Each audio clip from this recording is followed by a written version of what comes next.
Welcome, everyone, to the first FMC Tech Talk webinar. My name is Carmen Lowe-Wasserman, and I will be your MC for this morning. FMC Tech Talks is a new venture for FMC Canada, and we are very happy that you are able to be here with us. We started FMC Tech Talks to provide an education-based platform with a firm mandate to educate and bring value to customers and stakeholders regarding agronomic topics and solutions. They are product agnostic and cover all aspects, actives, brands, and companies that participate in Eastern agriculture. We have 2 more sessions on the works that you will be hearing about shortly and hope to make this a continual investment for the future of FMC. We are very pleased to have a special presenter today for the first FMC Tech Talk. I don't suspect that Peter Johnson is a stranger to any of you, but Peter, or Wheat Pete, is the resident agronomist with Real Agriculture, where he posts a weekly podcast, Wheat Pete's Word. He is a regular on Agronomy Monday or on Real Ag Radio, Sirius Satellite Radio 147. Peter spent 30 years as the Ontario cereal specialist and loves to talk anything agriculture, especially wheat. He leads the Middlesex Soil and Crop Improvement Association's Applied Research Program, is the environmental advocate for the Land Improvement Contractors of Ontario, and is a member of the Ontario Compaction Team. Peter operates a small farm near Lucan, Ontario, where he constantly tries out new production ideas and where the rubber hits the road.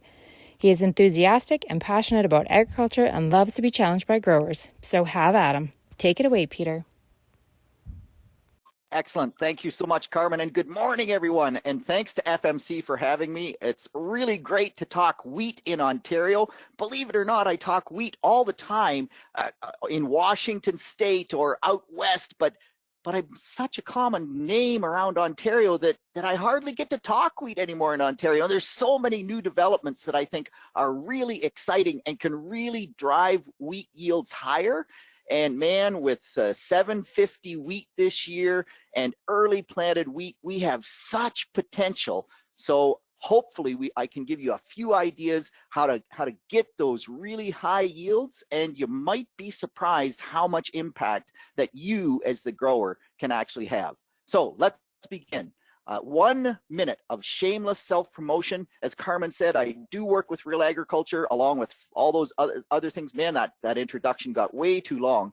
But one of the things that I will tell you about Real Agriculture in addition to the word that I do, my podcast, to the satellite radio, we have what is called Wheat School.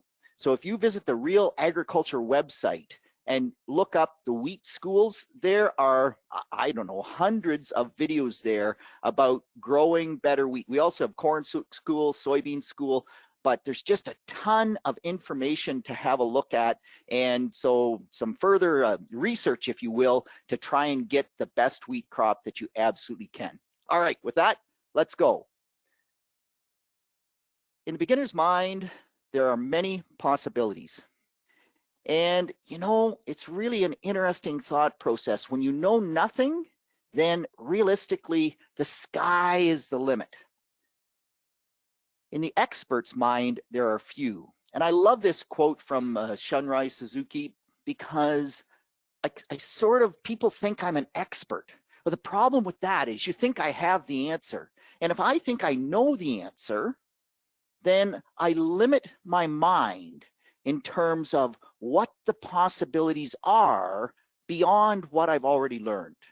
And so what I really want you to do today is to kind of think in that thought process. You tried that 30 years ago. Man, we tried no-till in the 1960s. It was a huge failure. And so a lot of people thought they knew that answer. Today, we know that no-till wheat works. We know that no-till soybeans can work. There's a few more challenges, but we've moved that bar because some newcomers came along in the 80s and said, well, just because it didn't work in the 60s doesn't mean it can't work today. And I want you to really expand your horizons and give yourself the ability or allow yourself to think about things a little bit differently. So what about wheat? In the UK now, they are doing these yield enhancement networks. And so we're bringing them to Ontario. Prince Edward Island brought one 2 years ago. Dale Cowan at Agris Co-op tried a little bit of a pilot project last year, and Joanna Fallings, Dave Hooker, Josh Nagelski, and myself were putting together a yen project. And so what it is it's basically farmers learning from farmers and researchers learning from farmers. And that's a really interesting outcome. So the researchers, rather than bringing the answers, are going in and trying to learn from the farmers. And you compete against yourself. Yield competitions, man, if you have the best soil, if you're a dairy farmer with lots of manure, you'll win the yield competition almost all the time because you just have that much better soil, that much better base to work from. In these yield enhancement networks, we do actually look at yield, but what we do differently is you compete against yourself. So we give you a predicted maximum yield, and then you tell us what you got, and you might only be at 60% of your yield potential. Last year, the winner in the barley competition in the UK was at 103% of his potential yield. And that just blows your brains and says, wow, man, like how do you actually get better than the theoretical potential? But it's really interesting. So what have they learned out of these yens? One, attention to detail. And the winners almost always are paying attention to the really fine details. One of the things we haven't done in wheat because we're way too busy most of the time with that useless corn crop, that rotten soybean crop. And so we don't pay enough attention to the details about wheat. The other thing in the UK they do is small multiple doses. I don't think we're going to go there in Ontario. We don't have the time to do that. But it's an interesting thought process that they're driving through that field a lot more times and trying to look after it. And part of that reason is they never want it to slow down.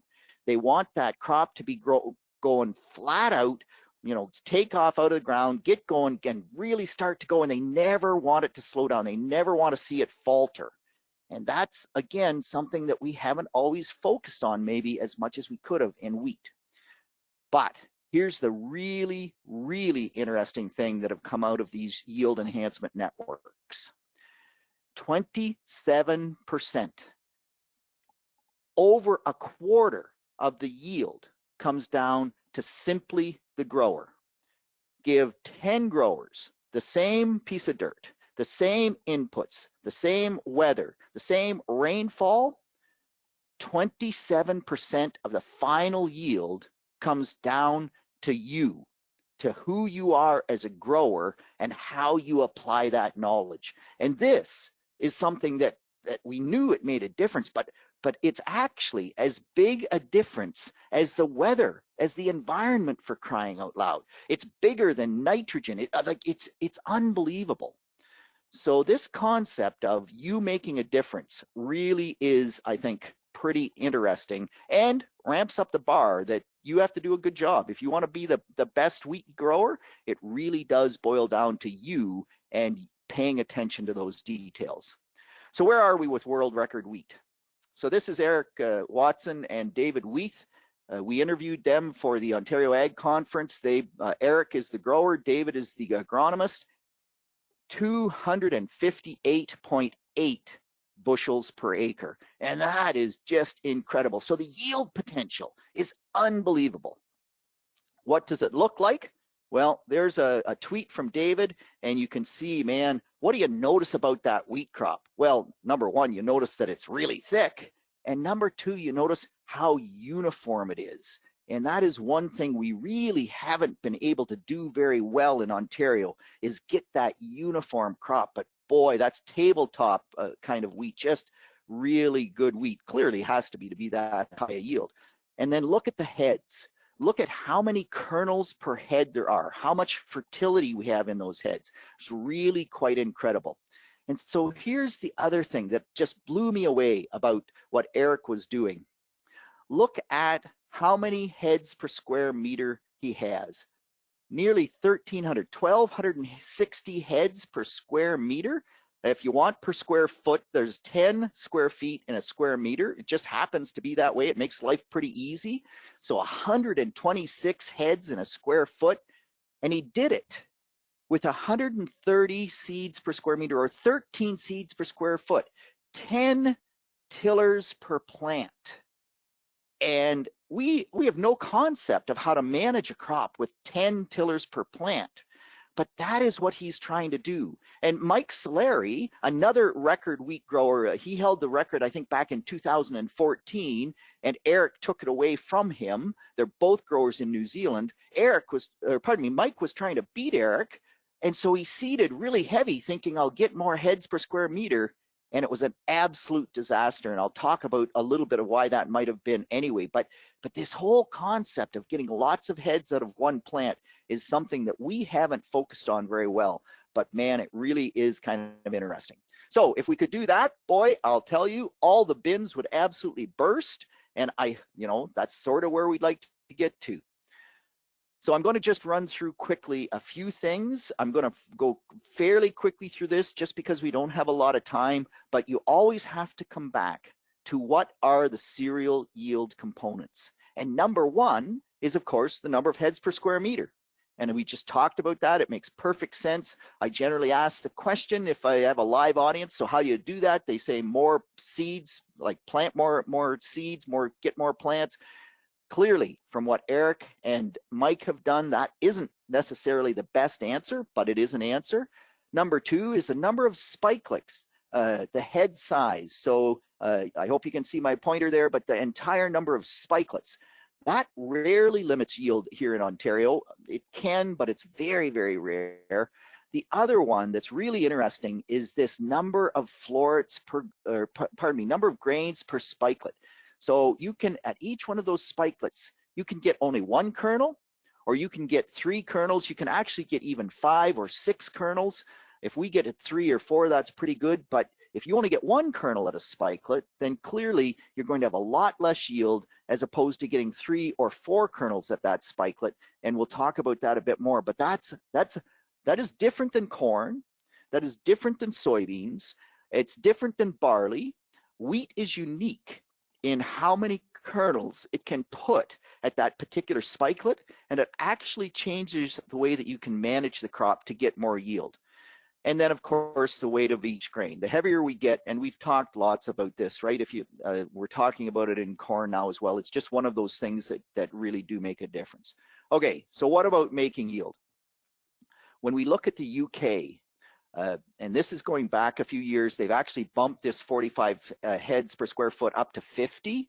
But even still, we normally have way more than that. But they're getting 50 kernels per head, and their 1,000 kernel weight is 50 grams.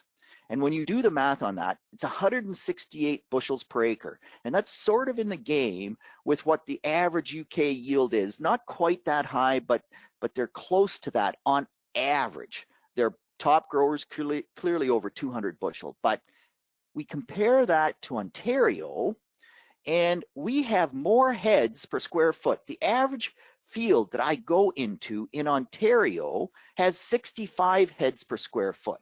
And you go back to Eric Watson's field, and he had 1,200 or 126 heads per square foot. Well, you know what's really interesting? In the little trial that Dale Cowan ran, and he looked at many of those different components, the absolutely only thing that correlated with high yield was heads per square foot. And the highest yielding fields actually had over 100 heads per square foot. Now be careful with that, because if you try to get there, lodging becomes an issue. There's lots of things, but nothing else. Nitrogen rate had no correlation with high yield.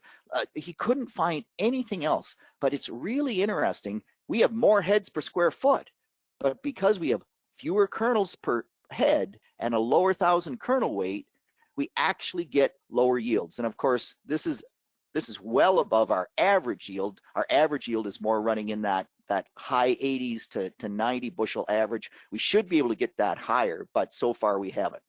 So you look at that, if we could increase 1 head per square foot, we'd get 35 kernels per square foot more. I often talk a lot about kernels per head and also kernel weight. Man, it actually makes a way bigger difference if we could figure out how to get 1 kernel more per head or heavier kernels. but that's really hard to do. There's some ways, we aren't going to talk about them too much today, but it is interesting that if we could control that grain fill period, that pollination period better, that we'd actually have more impact on yield. But so far, it's this, number of heads per square foot that looks like it's making the difference. So what are the things that make a difference? And one, absolutely, and I'm not going to spend any time here at all, but man, genetics. And buy certified seed. Because if you don't buy certified seed, and I know there's a lot of people rolling their heads saying, I can't afford it. But man, if you want that yield line to keep going up like that, the breeders have to have a return to their investment. And by the way, it looks like a straight line. It's actually not. When you look at it, it's stepwise increase, and it's every time we'll get a new, really better variety. And this last one was R40. That's when R40 came in, and you can see that R40 has really stepped it up. We're moving up a little, but not as much as we'd like to, and I'm not sure that we know what the variety is that's going to drive that next step. But you just have to have good genetics. Whether you talk to the people in New Zealand or the UK or in Germany, if they don't get better genetics, we simply don't get better yields. Next, and this you can't do anything about now, but man, seeding date. And we've talked about this so much, but 1 bushel per acre per day, and that's supported by even the most recent research.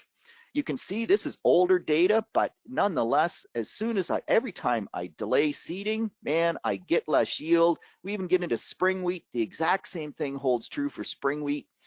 So you want to grow wheat, you want to win the yen, then you absolutely have to figure out how to plant early. This is just some recent data. This is from Paul Herman's off the Encirca platform. And again, it's just NDVI, but look at how much better that mid-September wheat is. That's early in the spring. Here is later in the spring, and no yellow, because that's obviously that lower yield area, and it continues. You can see a little spot there, but this wheat, because it was early planted, has just been able to handle that stress so much better. So really critical from that standpoint. Second is seeding rate. And this is where it gets really interesting. And you might be saying, well, wait a minute, this is all, after the fact. And you're right. But we haven't done a good job of figuring out how to get to that over 100 heads per square foot to have the biggest yields, and how that plays with seeding rate. And so how does it play with seeding rate? Well, it really plays with seeding rate with tillering. And so here's some really interesting data from Kurt Steinke out of Michigan State. So Michigan, very similar to Ontario. And in 2013, he did a trial. He wasn't really looking at heads per square foot or whatever, but notice the difference. So in September, he's got 4.1 tillers per plant. So basically 5 heads, the main stem and 4 tillers. So he's at 5 heads per plant. October the 11th, he's got 3 heads per plant. On October the 28th, he's got none, or 1, I should say, the main head, but 0 tillers. And so this whole concept of tillering and how that gets us to those big head counts, we simply have not looked at it closely enough or done a good enough job. And so does it matter? Well, if we look here, you'll say, well, wait a minute, those October 28th plants, they're going to tiller in the spring. Yep, they will. Absolutely, they will. They won't tiller a lot in the spring, but they'll tiller a little bit in the spring. That's what wheat does. It wants to tiller. But look at what happens in the spring. So this is spring plants. This is a project my technician and I are working on. But the main heads on that late planted wheat, 19 grams in those 10 heads. And you look at the primary tillers and you say, well, those heads aren't that much smaller.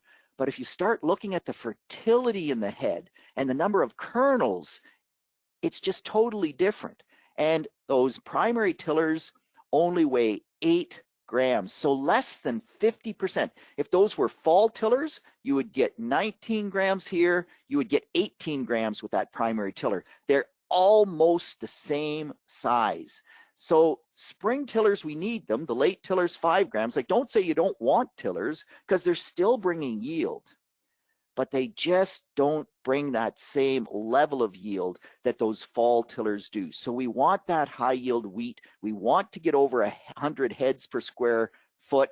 We just have to do it with tillers. That's the only way to drive that. And does a day make a difference? And this is just to drive home the point that one day in September, you might think that, what's the difference? I see it on September 19th, I see it on September 20th, it doesn't matter. Versus if I see it on October the 15th versus October the 16th, that makes a big difference. It's actually the exact opposite. So to get a tiller, it takes 100 growing degree days. And that's just a way to add up heat. It's just high temperature plus low temperature divided by 2. That's all a growing degree a day is for wheat. If you look at our average temperatures in September, we're kind of running a high of 22, a low of 10. And so when you add 22 and 10, you get 32. You divide that by 2, we get 16 growing degree days every day. I need 100 to get a tiller. It only takes me 6 days to get a leaf or a tiller put onto that plant. Go to October, now because of the lower temperatures, I only get 6 growing degree days. In October, I get 17 days per leaf or tiller. So the point of this slide, and I just can't emphasize it enough, is that those September days, one day in September, makes such a huge difference in terms of where that wheat development is going to be. And a week in September is massive. So getting that wheat in those few days earlier into that September timeframe for most of Ontario, I mean, I'm generalizing. If it were down in Windsor, down in Essex County, then it maybe is the first week of October that you get to with those warmer temperatures. But you get the idea. It's really, really way more important rather than what we've generally talked about. Okay. So this just drives that point home. This is at Lucan on my own farm back in 2013. My optimum date is September the 20th. On September the 20th, the yield doesn't change. It does not matter what population I seed on. Only 13 days later, September the 30th, and that's the brown bars, look at how the yield increases. There's a straight line yield increase with plant population, with seeding rate. And it's not that I ever, even when I seed more seeds, I still don't get to the same yield potential that I got to with the low seeding rate, because those tiller heads that I got in early September bring more yield to the table than those later tiller heads. And when we go to November, man, then the yield just drops back very significantly. So this is a thought process we haven't put together very well. By the way, you're saying, well, that's cool. Like you're talking about New Zealand, that's fine. You're talking about Ontario, but does it work that way everywhere? And so this is some data from George Schernbauger out of Germany, and exactly the same thing. 10 to 12 seeds per square foot when they seed early. 13 to 15 mid, and then 20 to 25 when they get late. It works. It doesn't matter where you are. It seems to be one of those constant answers, is that you need to seed early. And so this spring, what you really want to do is you want to get out and you want to assess that stand. Typically, we want that 60 to 70 viable stems in a square foot. If you have that, you have high yield potential. And so that you know how to figure that out, there's 19.2 inches in a square foot in 7.5 inch rows. So you can measure the 19.2 inches, or if you want to do it per foot of row, you need 38 stems per foot of row, or 40 stems per foot of row to really be into that high yield category. And we need to do some further research here, because it looks like really big wheat. We actually want even more than that. We want 100 stems in that foot of row. So 100 stems in that 19 inches, or what's that work out to? 65 stems in that 1 foot of 7.5 inch row. So a few other things that we just have to do better, because this drives me nuts. Look at the plant stand in this top row versus the plant stand in this bottom row. You know, all of our drills are controlled spill devices. There's some excellent German research that says when you get seeds that are closer together than 0.4 of a centimeter, or 4 millimeters, right? Basically about a half an inch or a little less, 4/10 of an inch, something in that range. You get them closer together than that, and they compete with each other, and they'll never bring maximum yield. So we have to get better. Some growers are going to spiraled rollers in their air carts to try to get that more uniform spread, but somehow this is just not acceptable, and I see that way too often. The other thing is seeding depth. And oh my gosh, we talk about how critical seeding depth is in corn. We argue about should it be 2 inches, 2.5, 3 inches. With soybeans, you know, you got to get to moisture, but at least 1.5 inches. Look at this. And this is, again, is so common. We have seeds here at 2 inches deep. We have seeds here at 1/2 inch deep. There's actually seeds in here that are basically at the soil surface. How do you ever expect to have a really good wheat crop when you get that kind of variability? What it ends up giving us is this. Remember what I talked about with Eric Watson's record crop? Tabletop uniformity. And this is, you'd look at this wheat field and you'd say, wow, that is a pretty nice wheat field. But it's not even close to uniform. When you look at the strips that are further advanced, and this could be residue spread from the combine. There's so many reasons that could have caused this, but man, that is not going to be as high a yielding crop as we want. And what's really interesting is that we look at some research, brand new research coming out of Michigan State University, Manny and Dennis Pennington out of Michigan State, uniform emergence.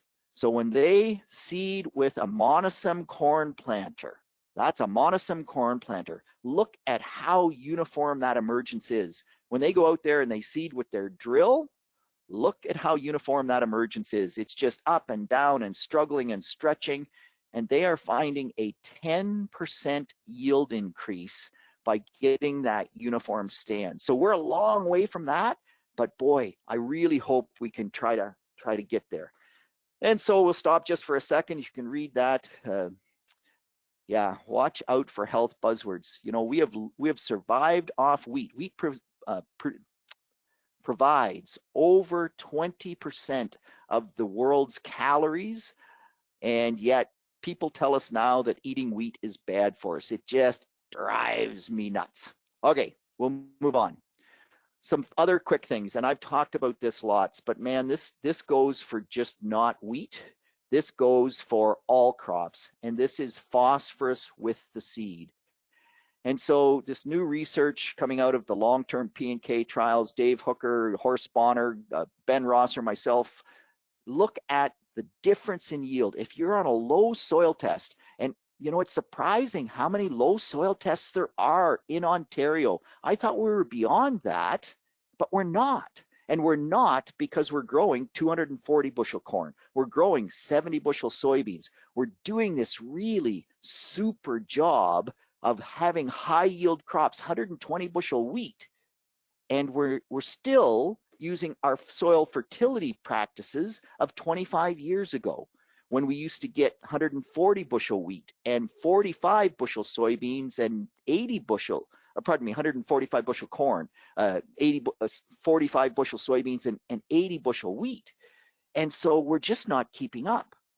Once you go into a low P&K soil, there is 15 bushels per acre yield increase to putting that phosphorus right with the seed. And this, by the way, is off of nice loam soils. If you happen to be farming in Lambton County on heavy clay, or in Essex or in the Niagara area on heavy clay soil, we've seen plots where that difference is 35 bushels per acre, and low on those heavy clay soils for phosphorus is a different number, in my opinion, than it is on these nice, well-managed silt loams and clay loams that we've been doing this research on. So I can't emphasize that enough. If you build that up and you get to moderate P&K, there's just no way, even on this low phosphorus fertility, there's no way that even with 100 pounds of MAP, best job I can do, I still cannot equal the yield that I get out of a wheat crop growing on moderate fertility. And on moderate fertility, this looks like 2 bushels. Most of our trials is 3 to 4 bushels. You'd say that's not very much, but man, it's still, you get better winter survival, you get more uniform crop so that you can actually do a better job with your fusarium fungicides. There's so many things that this seed-placed phosphorus brings. The other real quick note is that with wheat, potash doesn't matter. And that was a surprise to us, but potash just does not seem to matter. When you look at this, if you look at essentially where we would end up with the sufficiency approach, that's sort of the low soil test fertility and then trying to add starter to make up the difference, versus where we get to those medium soil tests, the average yield difference is huge. 12 bushels on corn, 3 bushels on soybeans, 10 bushels on wheat. If you want to be a high yield wheat grower, you absolutely must have at least medium soil fertility. You can't go to high, you can't go to excessive, because it's an environmental problem. And we don't even know if there's more yield there. We don't think there is. We're doing some research to find that out. But we just environmentally alone, we can't get there. But this is a really critical point.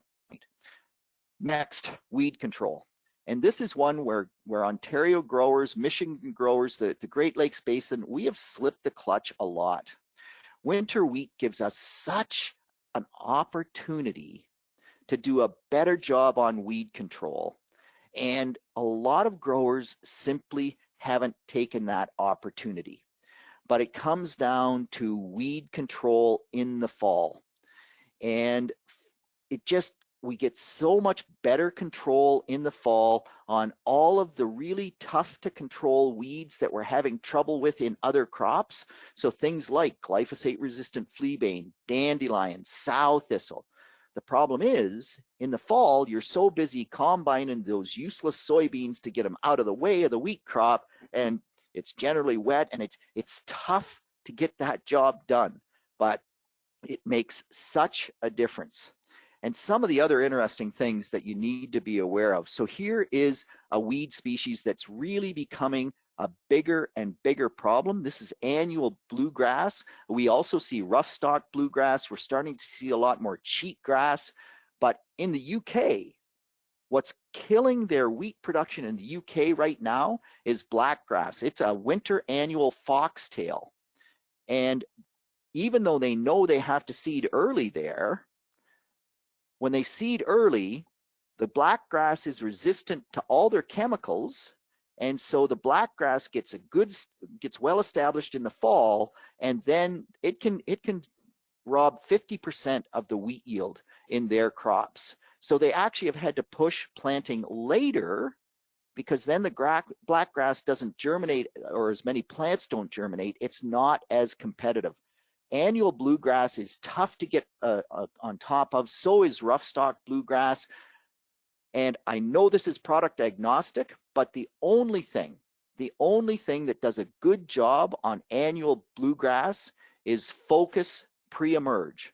And so you plant the wheat crop, you go out there, you spray the focus. If the wheat crop gets emerged, then Simplicity Go Dry is the next best thing. And Simplicity is excellent on the cheat grasses, on all the other species, but the bluegrass species right now, and I hope we find other products, because you rely on one product, the doggone bluegrass will become resistant. It's the way it happens.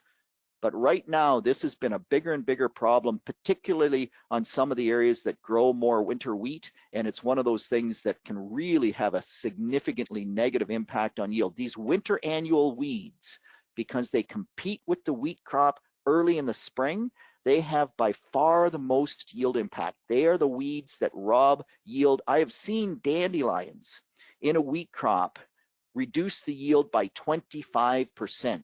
And so we just have to control these winter annuals, these perennials in the wheat crop, much more critical from a yield perspective than the spring weeds. So the fall, we want to control the perennials, the winter annuals. You talk about spring weed control. Is it important? Well, my answer is absolutely yes. Now, I will admit that I have a little bit of a, I don't know, a, a hate, I guess, a hate on for weeds. Do a little gardening for my father-in-law, and they laugh because if there's one weed in that garden, I got to get out there and pull it. I just can't tolerate it. Nonetheless, if you look at that spring weed control program, what does it bring to the table in a wheat crop situation? The opportunity to put alternate modes of action on those weeds. And by killing those weeds, we can reduce the seed bank. Peter Sickham has done some excellent work on the impact of seed bank. It will improve your harvestability. Now, I will say if you have a really excellent wheat crop, those spring weeds, a winter wheat crop that is, those spring weeds really shouldn't be a big issue, but nonetheless, it will improve the harvestability. And straw.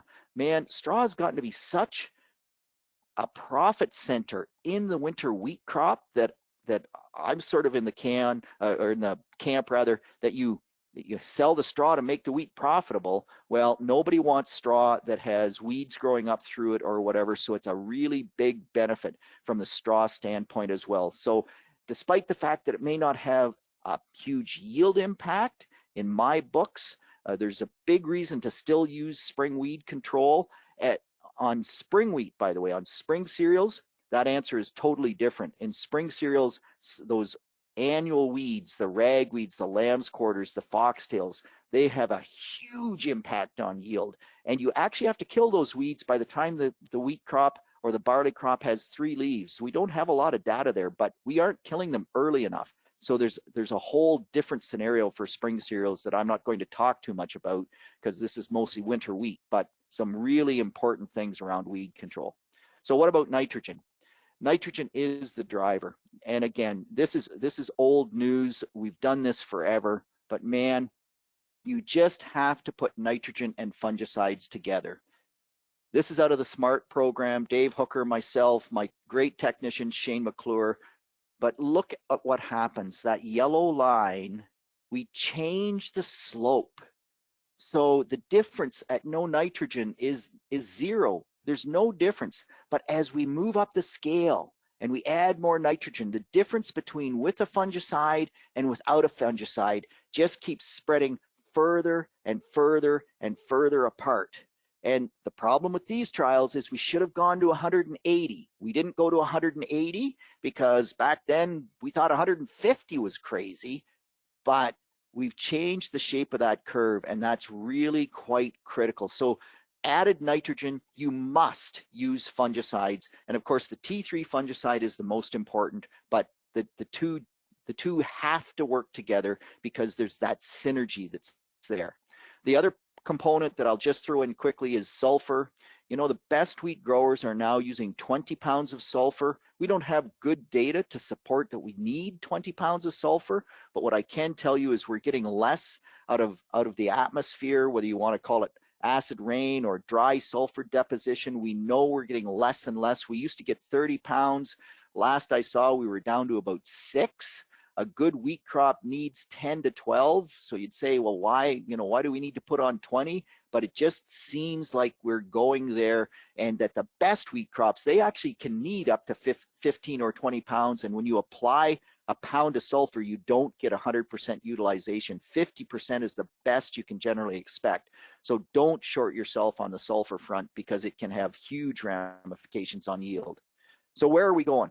Where are we going from here? And that's a great question. We're doing some projects. This is one of them.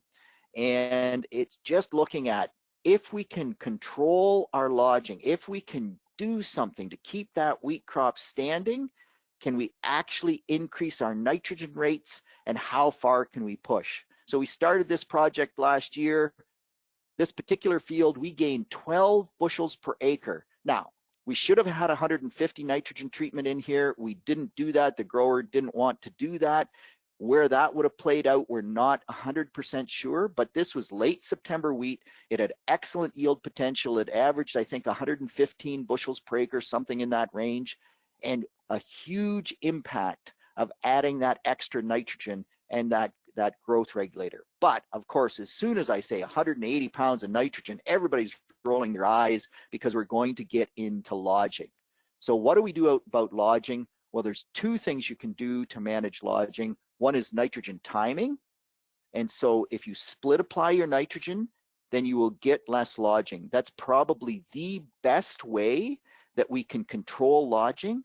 The problem is that wheat is not your number one crop in May.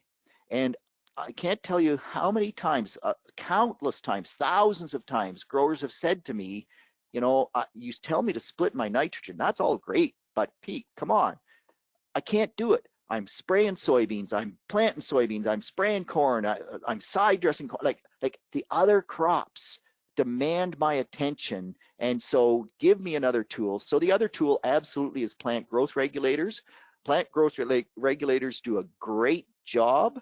What I would suggest is if you want to push your wheat yields, that you look at adding 30 pounds of nitrogen. If you've been doing a good job on your wheat crop and you haven't seen much lodging except in the overlaps, by the way, if you're getting no lodging in your nitrogen overlaps, then you are not using enough nitrogen. Almost for sure, you are giving up yield.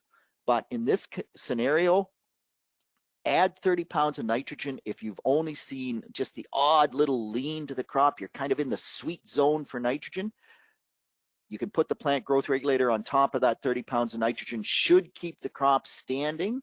And then you can look to say, okay, is there more yield when I go down that road? So in Europe, in the UK, and New Zealand, they use growth regulators all the time. By the way, growth regulators, even when we don't get lodging, this is some of Shane and my work, we see typically a very small yield boost. It doesn't always happen, but we definitely do see that. And you say, well, why would that be? Well, one is that plant growth regulators actually have a little bit of impact on root growth, and they cause the plant to grow a little bigger root system. This is kind of cool, eh? It doesn't always give you yield, but a bigger root system generally helps. They also, and from a uniformity standpoint, is really interesting. They, for a short period, remove apical dominance. And so what that allows is your tiller heads to catch up to the main head. And it just gives that window of maybe 5 days, 7 days where apical dominance isn't quite as in control, where the main head is holding back tillers. And so you can get a little bit better uniformity in that crop. The other thing is that the perfect timing for a plant growth regulator is that growth stage 30 to 32. Yes, some of them have bigger windows for that, but let's put them on at the right stage. And we have a wheat school video up on how to stage that. I don't have time to tell you that here, but hit the right stage. And if you hit the right stage, man, it is the perfect time to tank mix that with a spring herbicide. It is not, by the way, typically the best time for a spring fungicide. And everybody always wants to do everything all at once, and you can, but as soon as you put more products in the tank, then you start to get worried about, will I see some phytotoxicity? So the ideal tank mix is hit it at growth stage 30 or just coming into 31, put the spring herbicide with the plant growth regulator, and then put your fungicide on when you're going to get more yield out of the fungicide. And so you can see here, this is a little bit busy graph, but if you go at that weed control timing and you put all three products at once, the fungicide only brings about 1.5 bushels. If you hold that back and you put it on at flag leaf stage, it will bring you 7 bushels. And of course, you have to do the T3, the fusarium fungicide, and that's 8 bushels. If you put the T2 and T3 together, you're getting a nice boost out of that flag leaf fungicide over the fusarium fungicide. And maybe you go to a T1.5, you can play around with that. But I really think that for high yield wheat, that we have to keep the flag leaf clean, we have to keep the head clean, and that comes back to this whole concept I talked about at the start, where if I can get one more kernel or 1 more gram per 1,000 kernel weight in those heads, I get way more yield than I actually do from 1 more stem out of that square foot. Fungicide timing, the bottom line is, we've talked about that, but I'm not saying tank mix it with the nitrogen. I get that question all the time. You're saying more nitrogen, you're saying nitrogen and fungicides are synergistic, so you put the fungicide with the nitrogen, right? No, you don't. it's all bad. Don't do it. They're separate applications 100%. And I think most of you know that, but I just have to throw that in there. So we're wrapped up on what we're going to cover today. High yield wheat. Man, it goes back to seeding date, seeding rate, and depth. It comes back to starter phosphorus. It's really critical to do that excellent job on starter phosphorus. It comes to weed control, and many growers slip in the clutch in that regard. We have to get that fall weed control in there, and the spring weed control just helps weed control moving forward, keeps that straw clean, still quite critical to having the best wheat crop. The plant growth regulator, that's an absolute another tool in the toolbox now that we can utilize if we need that tool. We need to look at nitrogen rates. We can talk about the source of nitrogen. We can talk about timing. We didn't cover that in detail, but we've been over that a fair bit in the past.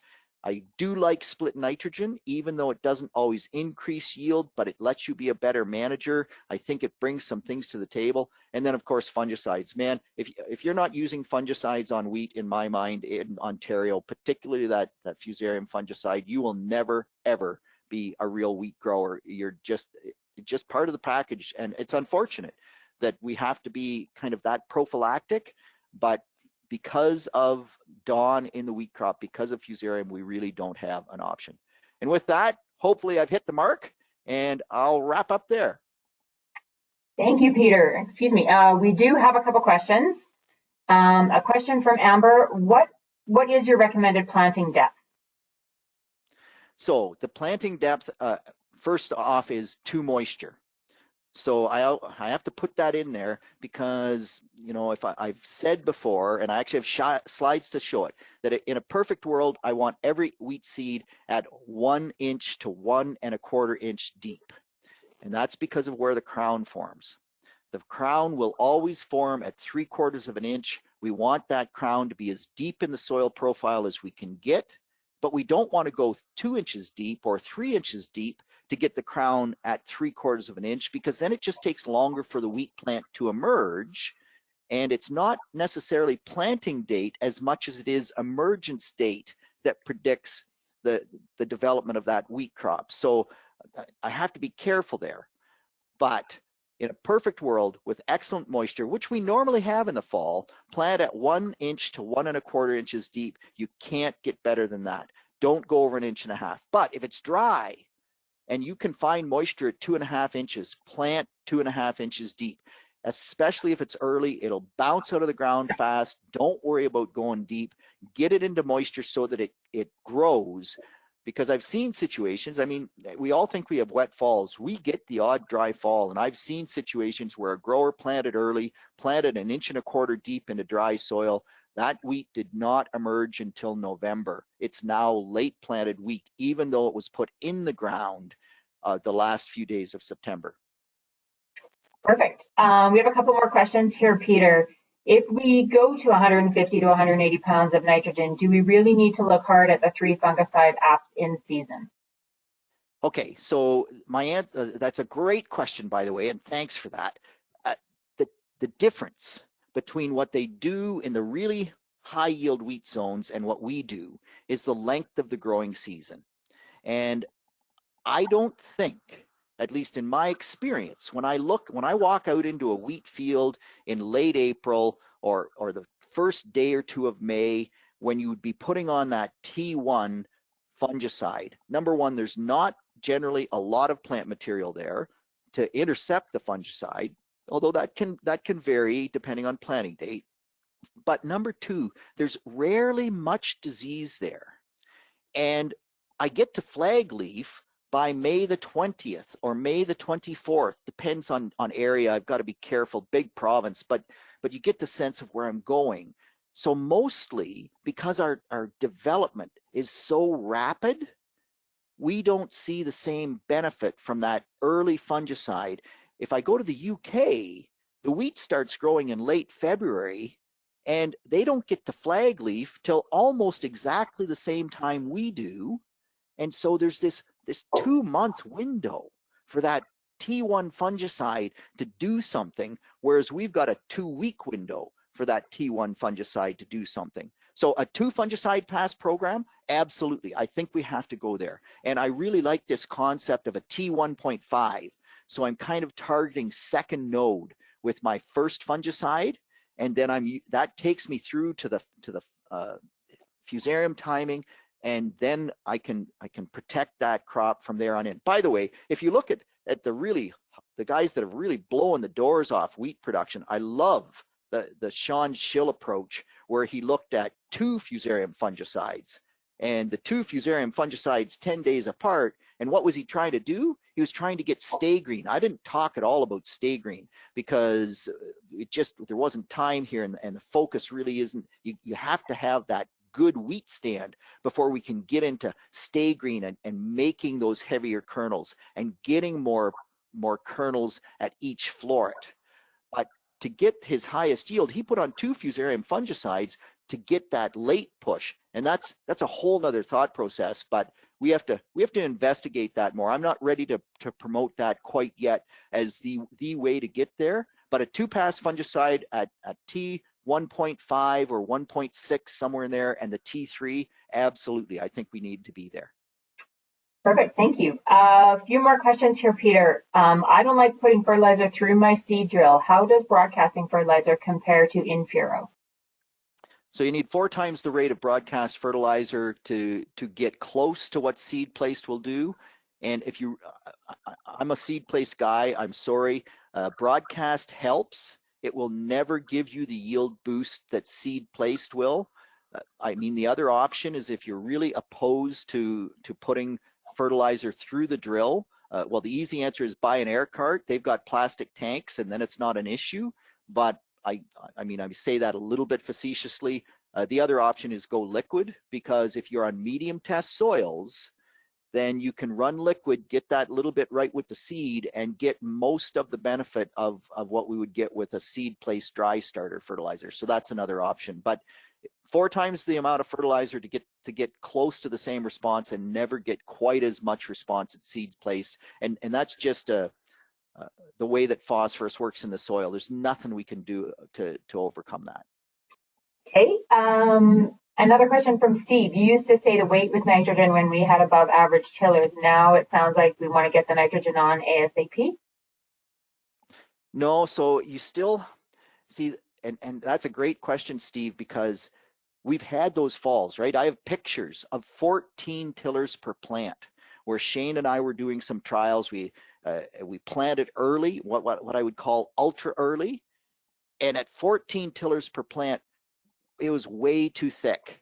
And in fact, right now, Eric Watson in New Zealand is thinking he won't be able to break his record because he has too many tillers per plant. And so they're going to try to hold the nitrogen back. I think in Ontario that we rarely actually get enough tillers that will go through to head that we need to hold that crop back as much as they do in New Zealand. Shane and I have looked a little bit at this.